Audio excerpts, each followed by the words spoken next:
So now let's see how we can utilize Van Gogh LIC filter inside of GIMP. So in order to utilize this filter, you need to go around onto the filters menu right here, and then you need to go around over here onto artistic right here. So once you go around over here, you can see that Van Gogh LIC is an option. So once you go around and do that, you can see that you can go around and change around different options.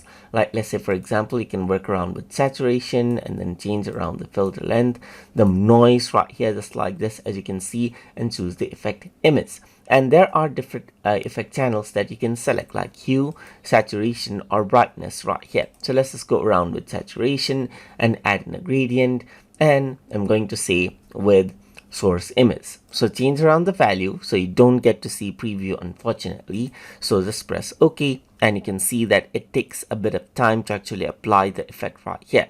So you just need to go around and wait. So I'm just going to go around and skip to the part where it completes. And then you can see that it simply blurs out right here, just like this, according to the effect. So you can see that it worked around with the saturation colors and added in some noise right here to get this particular effect. So that is what you can do, and utilize the Van Gogh LIC effect as you like to get effects like these. So if you guys learned something as always, and as always, please like, comment, share, and subscribe.